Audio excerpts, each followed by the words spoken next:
Welcome to Inside the Firm, a podcast dedicated to small business owners and hosted by entrepreneurs, Alex Gore and Lance Cayko. Each week, they take you on their journey of how to start, run, and grow a business by bringing you inside their architecture and real estate development firm. Get a behind-the-scenes tour of how these business leaders manage their clients and foster company culture while creating new and innovative projects. And now your hosts, Alex Gore and Lance Cayko. Welcome to another edition of Inside the Firm. I am Alex Steve Jobs Gore. I'm here with Lance. Steve Jobs, ladies and gentlemen. Luxury Division Cayko. Only because I'm wearing a cool sweatshirt. Can you read it? Read it for everyone. There is a tremendous amount of craftsmanship between a great idea and a great product. Look at that, Steve Jobs. Not even a Nick Reed. Before we go to that, let's talk about one thing, and that is the job of a lot of architects is laying out spaces and laying it out efficiently. If you want to learn from another architect, Adam Steiner, go to roomlayoutguide.com. Use the coupon code capital ITF for Inside the Firm for a 10% discount.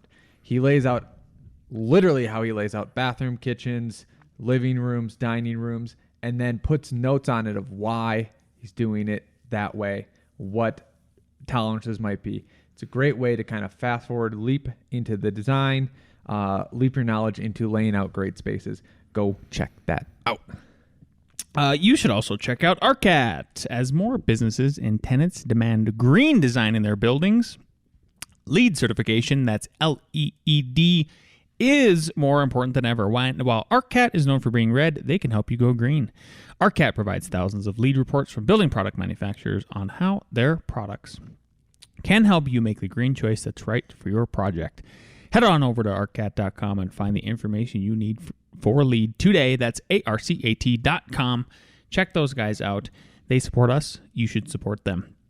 This podcast is also brought to you by Pella Luxury. You have never experienced a brand like this before. I have never worn until today this awesome new polo, this new golf shirt for the summer. We're already Pella Luxury division of sponsors this podcast, so we are repping their merch. The collection of brands within the luxury division of Pella are the conversation starters, the pioneers of industry who provide window and door solutions to discerning architects, the building industry, and beyond. They have decades of experience creating things no one else in the world is creating, and the collection of brands are brought together to complement and build on one another. They don't push beyond the limits. They set them. Explore PellaLuxury.com/the firm. That's PellaLuxury.com/the firm today. Check out all the brands over there. You won't regret it. Your clients won't regret it. They are complementary to each other, and they will be seamless, and they will help your modern design come to fruition. Al Gore, back to you. Well, you have something. It's called real estate. Is it going back to me? Increasing 1.5% per week. And then I want to clarify. Are you sure you're not trying to say per month? No. You say per week. Per week. Yep. Okay. Hit it. So, the average rate of real estate, the amount that it is increasing per week in the state of Colorado in particular is 1.5%. Yes. It's 100% true. Because you're seeing headlines come out of Denver, maybe Al is looking it up right now, out of Denver that's saying like real estate increased 9.9% during the month of March, 10% during the month of February, stuff like that, right? So if you just do the quick reverse math, it's obvious, right? 9 divided by 4, you're actually at like 2.25. But that's just for the Denver metro. So statewide, it is about 1.5% per week. And why that's critical is because if you take a look at this chart that I put together, so this is a chart based on let's say your piece of real estate. Let's say you own it. Let's say it's an investment property. It's worth $530,000 on the left here. If real estate keeps increasing at a rate of the price, if it keeps increasing by 1.5% each week. You add the compound interest to this, the whole thing, and you just do a quick calculator. Here's what you end up. If it does this for the next 12 months, this first chart shows like, look at that steady growth. Like not everything can go up perfectly like that, right? And yes, exactly. It breaks $1 million because the next little graph I have here, it shows that by month 12, it would be worth $1.128 million.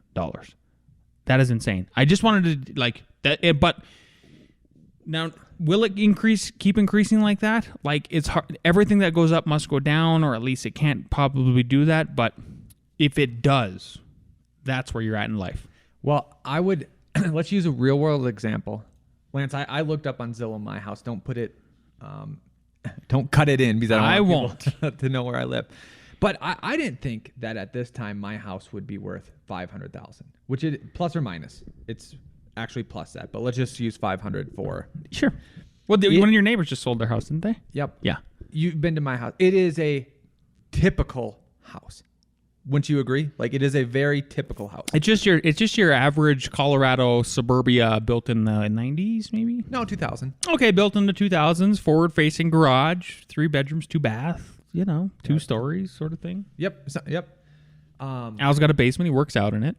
I do. Fights a UFC dummy. Yeah. Literally. And then his kids, didn't they get upset once? Oh, they beat it. Yeah, they thought that we were hurting the dummy's feeling, but I had to. So here's the prediction, Lance. Like I didn't think my house would be where it is right now. I didn't either.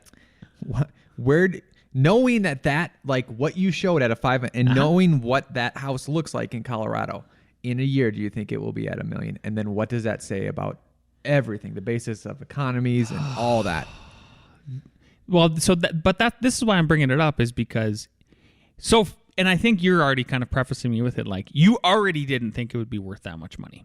Agree. So if we just continue that mindset of like, oh, there's no way it could be worth that much money in 1 year. Well, we just kind of proved to ourselves like we didn't think it would be worth that much to begin with. Right. At its current rate. It's plausible. That's the point. The point is it's plausible. Now, the title of this episode is titled, We Are Halfway to the Next Recession. So know that like a downturn is coming, and maybe that's a good segue into that part of it, but keep going now. But I want to go with, so one way to understand reality is to abstract it, because once you abstract it, you get to those fundamental principles, right?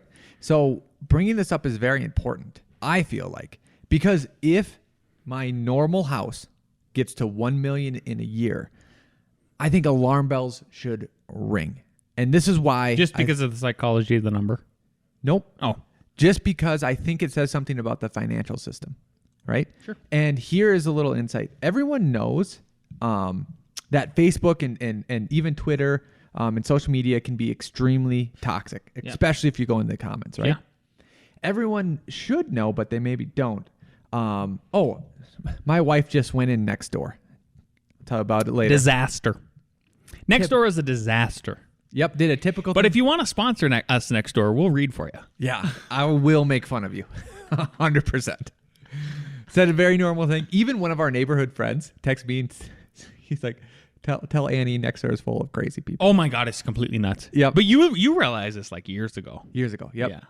So what I'm getting at is like, so I had conversations with my wife, and literally discussion points from the general public are nonsensical, crazy, straw man, exaggerations, blah, blah, blah.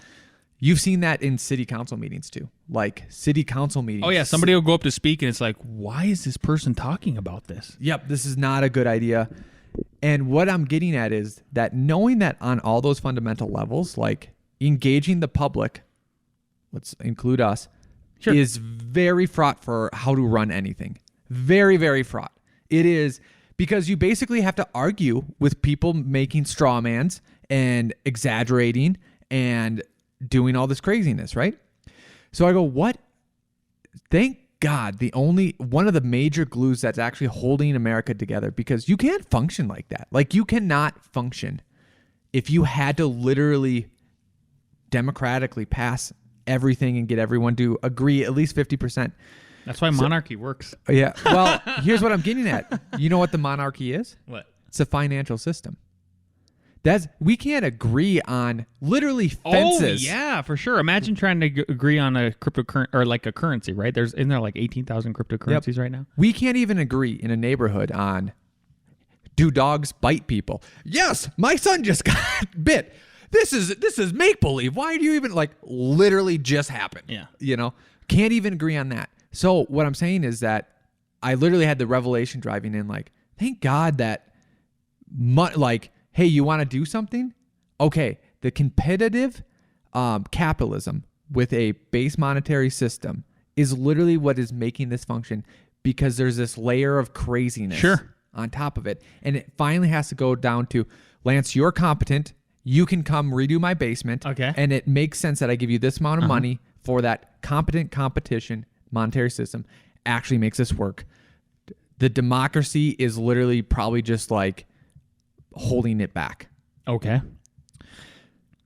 If a regular house Back to this, yes. is $1 million, what does it say about our competent monarchy of currency? I'd say it's the wrong monarchy that's in charge then.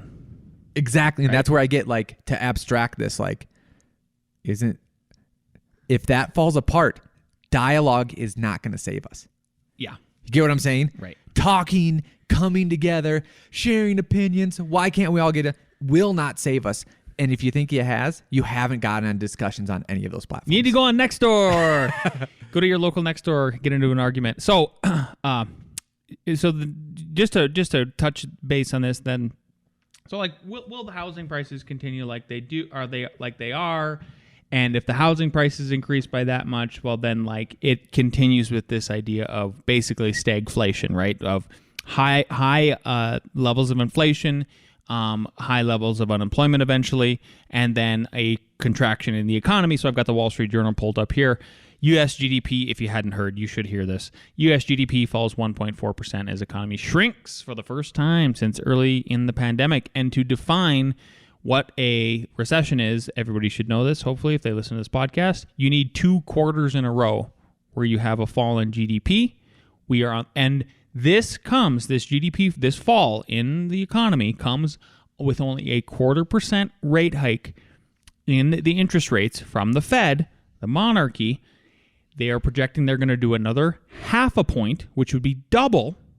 So if they're going to double the interest rate increasing from 0.25 to 0.5, and when they did it at 0.25, it fell 1.4%. What do you think is going to happen when they increase it by double? Yeah. 2 questions. One, is this for a quarter? Or Yes. Is this, okay. Quarter, so that's Q1. why you're saying 0.5%. Yep, Q1. And then literally just one paragraph, one sentence. The U.S. economy shrank from the article. The U.S. economy shrank in the first quarter. First quarter as supply disruptions weighed and output, but underlying strength in consumer and business spending suggested growth will soon resume. However, if you go look at Amazon's stock yesterday, did you see it fell 9%? They had the first time in the last 8 quarters they had a loss. Their earnings per share went from $8 per share to $9 per share, something like that. It was brutal. Is it because they lost? Look it up real quick. Did they increase revenue but spend more, because I hear that they're building more warehouses? Yeah. So it was part of that, right? So yeah, exactly. Their expected it wasn't that bad, I guess. Their expected earnings per share were $8. It was actually only $7.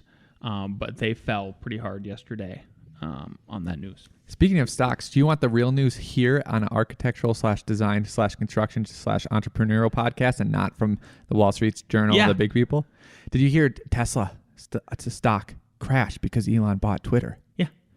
Do you know why? Well, didn't he sell $4 billion? Wow. You are very rational. And yes. He sold it on the 26 in increments. The stock amount always changed, but the price he got, because you have to sell in an increment, whatever, was $169 million each. He did it 20 times. Yeah. One day. So anyway, here we are. We're halfway towards the next recession. Are you excited? I'm excited. Yes. And just to recap why some people think this is the government's fault is because they're raising hikes because they printed a lot of money. They printed a lot of money because they locked people down. Yeah. So they kind of made this happen a little bit, slightly. So it's almost like a gamed economy. All right, moving on. The next... big news here. Yeah, big news, absolutely. If another point I wanted to, so something else that we've been talking about, that's all pandemic related, even though looks like we're finally coming out of it, depending on who you talk to, is this idea that we would become remote workers forever. I've argued with multiple architects about this, other business owners, who basically called me a boomer. Like, oh, why do you guys still have an office? You know, like nobody's. This is 2022. Like, what are you doing? It's not 1992. You don't got to get in a suit and tie and come to the office.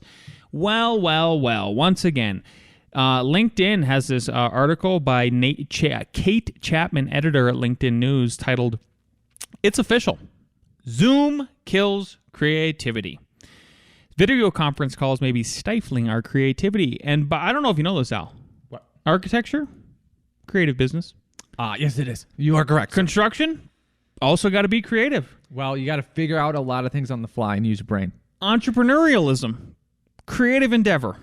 So video conference calls may be stifling our creativity. As more employees work from home, the challenges associated with remote communication are becoming clearer. According to research from Nature, a study of more than 600 people working in pairs showed that in-person meetings generated more and fresher ideas. Virtual calls, in which people tend to focus on one another's faces and move around less, produced fewer ideas but didn't interfere with choosing which ones to pursue. The study notes that while video conferencing saves travel, other costs, bosses need to be smarter about which meetings to make virtual. I had a meeting with the city.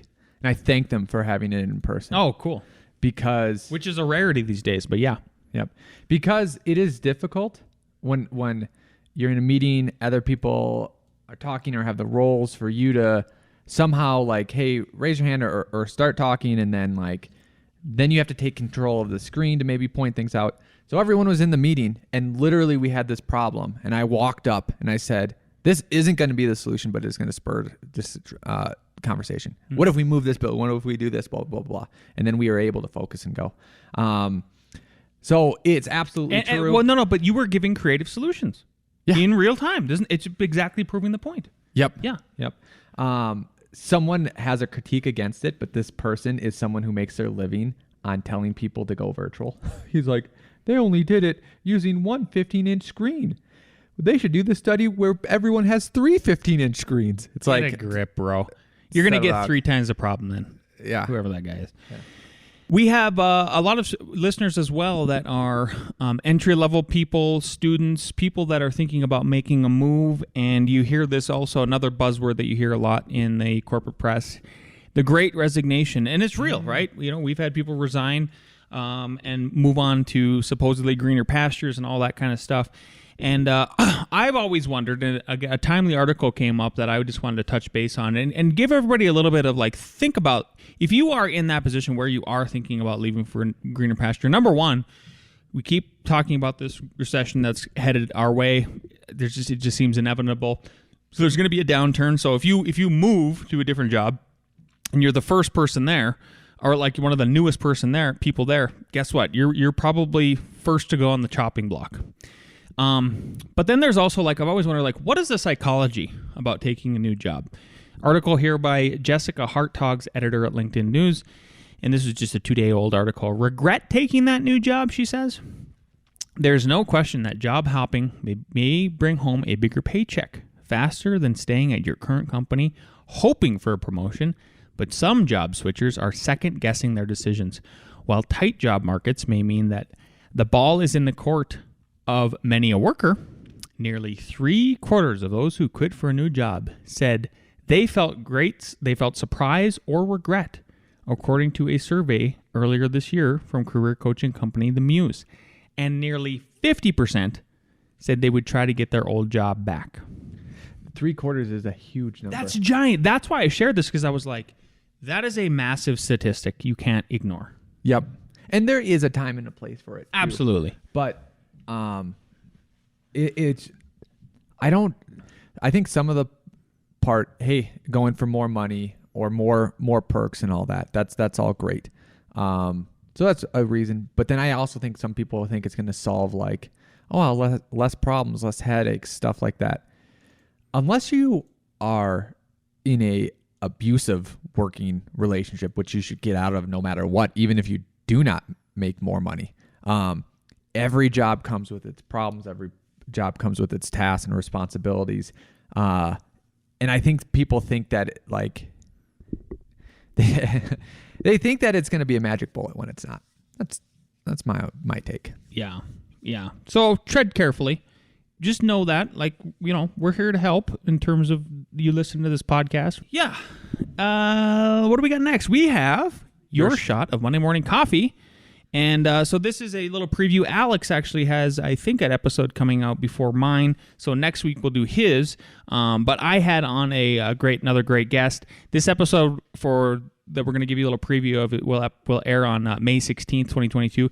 His name is Edwin Carrion. And I wanted to see what Al and the rest of you thought about this question I asked this gentleman. So he's a real estate developer, he's an investor, he's a mentor, and the question I asked him was, he lives in Florida. If the government helps or hurts builders? Do you think the government helps, or do you think they hurt us when we try to make affordable housing, or just more housing? The government, in my opinion, it hurts. It hurts because when they give out so much, when they give out things to people, it's like people don't value things. And it happened to me growing up that, you know, my mom worked so hard putting me through private school that I didn't value that education as much as I should have because it was given to me for free. So I think in life, when you're given things for free, you don't value them as much, and you don't have that sense of pride that, you know, I did it because of my own efforts. It came to me for free. So the reason it hurts everybody is because now it puts a burden on the builders that we have to build. There's all this money out there and all these people that are wanting to buy their houses, so we have to continue building. But when the cost is so high, it makes it unaffordable to the people that are getting all this free money, because now, in order for them to continue getting that free money, they have to be below a certain income level. And at the moment that they go past that income level, they lose that help. And so it puts them on a tight situation that you cannot make money, because if you want to keep getting free stuff, you cannot make more money. But in order to live a regular life, you have to make money. So, you know, they're putting, you know, their back against the wall. It's like, what do I do? Which way do I go? What a disincentive. And I think that some people think that's uncompassionate. Yeah. To not help the poor and the needy and things like that. Yeah. And I agree that there needs to be safety nets. There are tough times. People should, in their 20s, be able to try out something and then fail at it. Yep. And stuff like that. But to perpetually keep people in a system because of the incentives is not helping them out. Yeah. Edwin is also an Ecuadorian immigrant, so he's a first generation. You probably heard from his accent, obviously. Very successful guy, and I encourage everybody to go take a look at that episode. It was really good. He's a Marine vet, too. I saw the plaques. Yeah, he was awesome.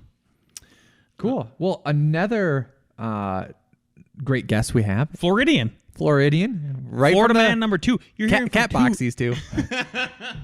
Exactly. What do we got? Nick with Nick Reads. Hello, best friends. I hope you all had a great week this week. Some ramblings. If something's important enough, you should try, even if the probable outcome is failure. Really, the only thing that makes sense is to strive for greater collective enlightenment. If you go back a few hundred years, what we take for granted today would seem like magic. Being able to talk to people over long distances, to transmit images, flying, accessing vast amounts of data like an oracle. These are all things that would have been considered magic a few hundred years ago. We can't have, like, willy-nilly proliferation of fake news. It's crazy. You can't have more types of fake news than real news. That's allowing public deception to go unchecked. It's crazy. I'd rather be optimistic and wrong than pessimistic and right. I'd like to dial it back 5 or 10% and try to have a vacation that's just not email with a view. There are some important differences between me and Tony Stark. Like, I have 5 kids, so I spend more time going to Disneyland than parties. Ladies and gentlemen, Elon Musk. Toodles. Okay, 2 reactions. I love the important differences are that he has kids that goes to Disneyland. He didn't name anything else, just those things. That's it. Other than that, he's basically Iron Man. Yep. Second, I want a prediction from you, Lance. Yeah. The far left has already turned on Elon. Yeah. He tweeted this morning. Why Alex is saying that is he tweeted this morning. I just got to make sure I say it before Al keeps going here. I'm interrupting now or whatever. Elon Musk tweeted this morning, the far left hates everyone, themselves included. Yep. And before he even said it, everyone knew that they turned on him. I thought that's why you're saying it, but keep going. No.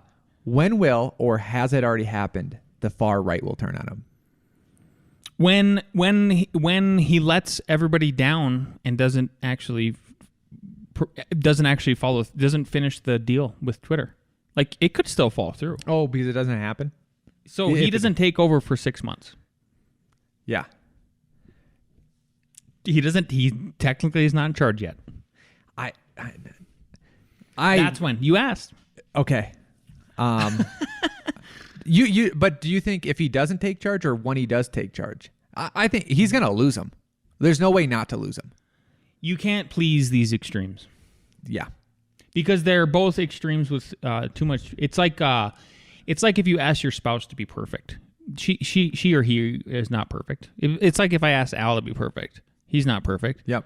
And the extremes hold their thoughts morally, meaning like if you aggress against whatever you're their attacking thought, them and their religion, whatever it is. Yep. And I'm talking about the left too, like whatever that religion is, statism. I don't know. Yep, exactly. So, and then like you said, it's like, well, they all hold different beliefs, so how am I not going to offend them? Like, even if you're on the same side, if you're on the far right or the far left, they both have different triggers that they are morally connected to, that you are going to step on those landlines. So good luck, Elon. I think you're awesome, but man, this was a task to take on Twitter. I think it's wild, man. There's I was watching a documentary about him. It's an old one, so it came out in like 2018 on Amazon. Some of the stuff is still relevant, some of it's not, because like he didn't really start turning profits on Tesla until like literally after that. Probably, yeah. You know what I mean? Like he really wasn't there and stuff like that. So, but they need to update that because what they showed is like, I don't think anybody understands. Like, remember he got rich because of the Zip 2. Yeah. Yeah. And then he sold that. Yep. And then he bought PayPal. And so like the analogy they were making to when he took over PayPal, when he started PayPal and everything, it was pretty similar to Twitter in terms of like the task, like the difficulty of the task at hand. Oh, because landmines and difficult and coding and you got to make it work. just to make it pervasive through and fair, throughout the world. Like PayPal, everybody knows what PayPal is now. Yeah. I still like the haters. The haters just are so funny with Elon. Like, I'm not asking, neither of us are not asking anyone to hero worship the guy. Like, don't have false idols and all that. But to not give Elon Musk any kind of credit and just dismiss him and say things like, he's never created anything useful. Oh my God. Like, what is wrong with you? Joe Walsh said this on Twitter the other day. Joe Walsh is trash. He said nothing, Elon Musk is like boring or something. You should look it up, Al. He's like, what the heck did he say? You know who Joe Walsh is, right? Are you on Twitter? A guitarist? Yeah. Okay. Exactly. He just says all kinds of he's unimpressive. He's unimpressive and Elon Musk bores him. Like, get out of here. Yeah. The other thing, the big test too, is people who don't allow for failures of someone like that or anyone.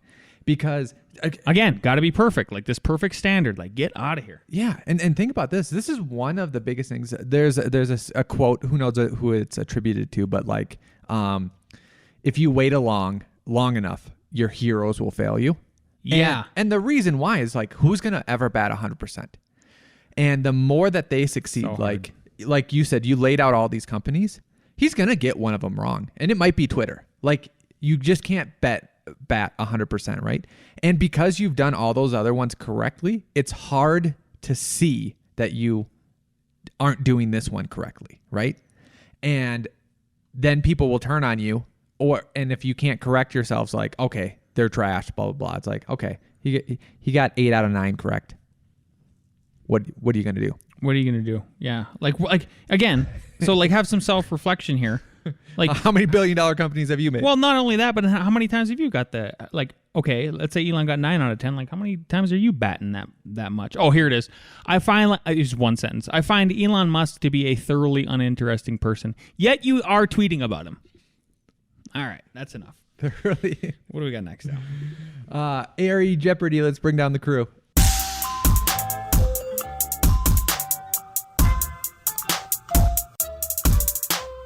Okay, question number 1. What is the minimum landing length for an escalator discharge? Is it A, 5 foot, B, 8 foot, C, 12 foot, or D, 7 foot 6? The correct answer is 8 foot. B. Huh. Weird. Question 2. What is the minimum landing length for an escalator loading? I feel like this is trick. I feel like this one's a trick. Is it A, 5 foot, B, 8 foot, C, 12 foot, D, 7 foot 6? It is D, 7 foot 6. What? Loading is less than discharge. Wow. Weird. Yeah. Number 3, the elements which comprise an exit to the outside, including aisles, corridors, doors, and stairways, are called what? Is it A, exit discharge, B, exit path, C, exit, D, means of egress, E, right of way? What do we got? A, C, it is B, egress path. I know, you're surprised. What were you going to say, Ross? Yeah. What do we got for scores?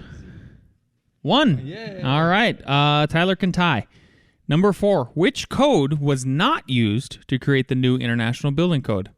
A, BOCA, B-O-C-A. B, ICBO, I-C-B-O. C, NFPA. D, SBCCI. Critical, or you'll just kill people with your buildings. Yep. Yeah. ICBO. Any repeats? Are we good? Guessing anyway. Another A guess. The correct answer is C, NFPA. National Fire Protection, blah, blah, blah. Jason, where are we eating? I don't know. Qdoba, here. Yay! Yay, Qdoba. That's it. That's it for me. Lance, take us out. If you like this episode, please share this episode with a friend, a colleague, your mom, of course, as always. If you're watching on YouTube, leave us a comment, subscribe, like, and we will see you next week.